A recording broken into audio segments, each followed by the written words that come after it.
حضرت علی ہی کا فرمان ہے کہ جس شخص نے ایک فرض روزہ چھوڑ دیا،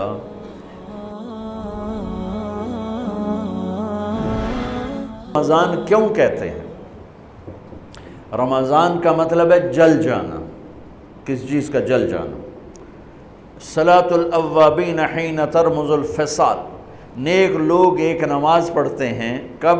جب اونٹ کے پاؤں جلنے لگیں، اونٹ کے پاؤں جب جلنے لگیں، اونٹ کے بچے کے پاؤں جب جلنے لگیں، تو رمضان میں جل جانا، اس کا روزے سے کیا تعلق ہے؟ اس کا روزے سے تعلق یہ ہے کہ 360 دن سال میں ہوتے ہیں چاند کے لحاظ سے، 330 دن کے گناہ اللہ رمضان کے روزوں میں ہر روز میرے آپ کے گناہ جلاتا ہے، جلاتا ہے، جلاتا ہے۔ بھوک لگتی ہے، ایک آگ بنتی ہے، پیاس لگتی ہے، ایک آگ بنتی ہے۔ تو ہمارے لکڑی کی آگ میں چیزیں جلتی ہیں اور ہماری بھوک، روزے کی بھوک کی آگ میں گناہ جلتے ہیں، اور 29ویں روزے اللہ سارے سال کے گناہوں کو جلا کے روزہ والا یا روزے والی کو ایسے پاک کر دیتا ہے جیسے آج ماں کے پیٹ سے نکلا ہو، ایسے ان کو خوبصورت کر دیتا ہے۔ حج کا مہینہ آیا، اعمال اسی طرح ہیں جیسے ہوتے ہیں۔ رمضان کا مہینہ آیا تو میرے نبی کا اعلان ہو گیا، ایک فرض 70 فرض کے برابر ہو جاتا ہے تمہارا، نفل فرض کے برابر۔ فرض اور نفل میں فرق کیا ہے؟ حضرت علی ہی کا فرمان ہے کہ جس شخص نے ایک فرض روزہ چھوڑ دیا، پھر قیامت تک اس کی قضا میں نفل روزے رکھتا رہا، تو ایک روزے کا یہ سارے روزے بدلہ نہیں ہو سکتے۔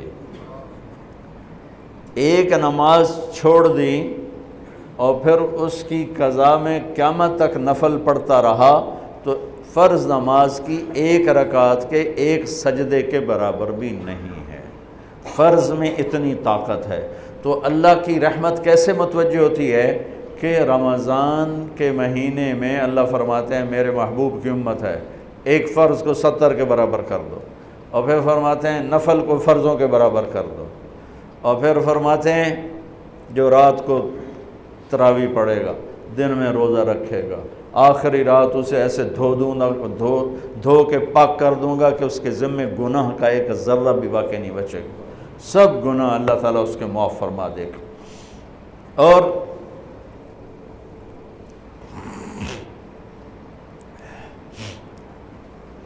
میرے نبی نے فرمایا من صام رمضان ایمانا و احتسابا، دوسری بھی من قام رمضان ایمانا و احتسابا، جس نے روزہ رکھا اللہ کی رضا کے لیے، جس نے تراویح پڑھی اللہ کی رضا کے لیے، اس کے پچھلی زندگی کے سارے گناہ اللہ معاف فرما دیتا ہے۔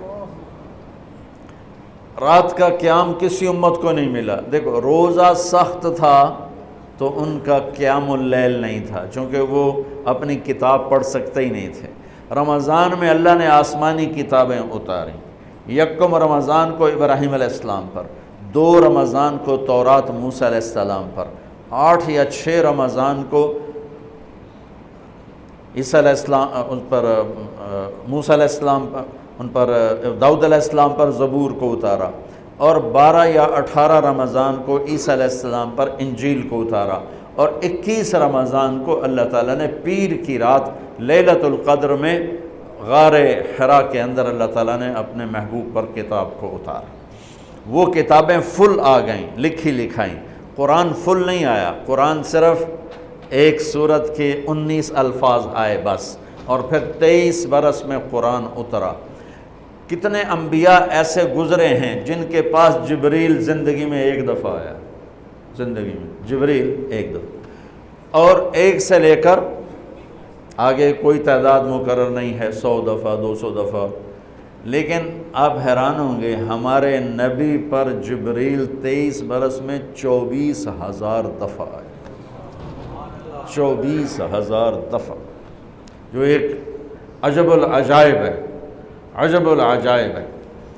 تو میرے بھائیوں، رات کی تراویح، دن کا روزہ، تراویح میں کیا ملنے والا ہے؟ میرے نبی کا فرمان ہے ہر سجدے پہ 1500 نیکی، ہر سجدے پہ 1500 نیکی۔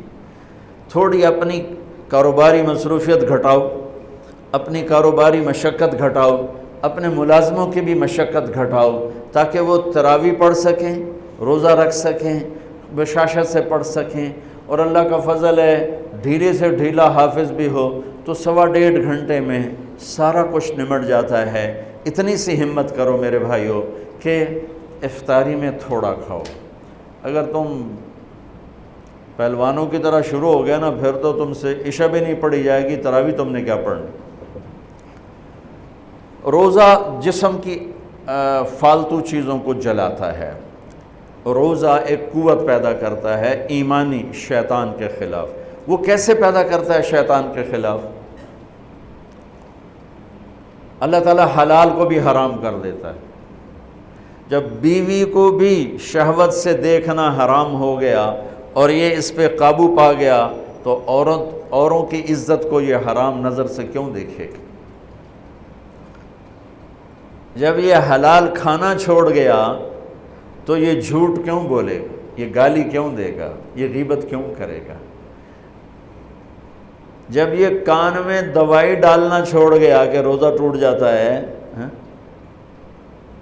تو یہ اوروں کی غیبت کیوں سنے گا، اوروں کی برائی کیوں سنے گا؟ جب یہ آنکھ میں دوائی نہیں ڈالتا ہے کہ وہ حلق میں جاتی، وہاں سے وہ پیٹ میں چلی جاتی ہے، روزہ ٹوٹ جاتا ہے، تو یہ ان آنکھوں سے غلط کیوں دیکھے گا؟ یہ غلط کیوں کسی کی عزت کے اوپر اپنی بددیانت نظر کو ڈالے گا؟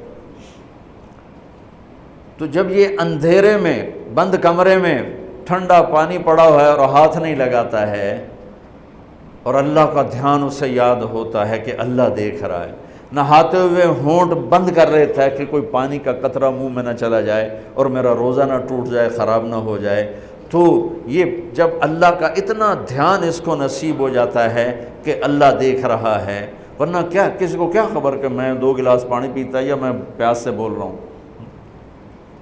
تو جب وہ اللہ کو اتنا اپنے دھیان میں لے آتا ہے کہ اللہ دیکھ رہا ہے، میں پانی نہیں پیوں گا، اللہ دیکھ رہا ہے، میں بیوی کو ہاتھ نہیں لگاؤں گا، اللہ دیکھ رہا ہے، میں کسی کی عزت پر بری نظر نہیں ڈالوں گا، اللہ دیکھ رہا ہے، میں کسی کی برائی نہیں سنوں گا، اللہ دیکھ رہا ہے، میں کسی کی برائی نہیں کروں گا، تو پھر جب یہ بازار میں جائے گا تو جھوٹ تو نہیں بولے گا، جب یہ تولے گا تو غلط تو نہیں تولے گا۔ ہاں یہ الگ بات ہے، بہت سے مجھے ملے کہ جب بس رمضان میں جھوٹ چھوڑ دیتے ہیں، اس کے بعد پھر شروع ہو جاوی تھا رمضان میں رشوت نہیں لیتا ہوں، اس کے بعد پھر شروع ہو جاتا ہے۔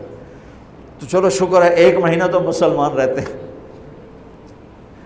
اچھا اس کی وجہ کیا ہے کہ رشوت خور کہتا ہے جی رمضان میں نہیں، جی نہیں، رمضان میں جھوٹ نہیں بولنا، رمضان میں صحیح تولنا ہے، رمضان میں غلط نہیں تولنا ہے۔ کیوں؟ شیطان قید ہو جاتا ہے۔ رمضان میں نمازی کیوں بڑھ جاتے ہیں؟ شیطان قید ہو جاتا ہے۔ کسی امت کو یہ نہیں ملا کہ رمضان میں شیطان قید کیے جائیں، اس امت کو ملا رمضان میں شیطان قید ہو جاتے ہیں۔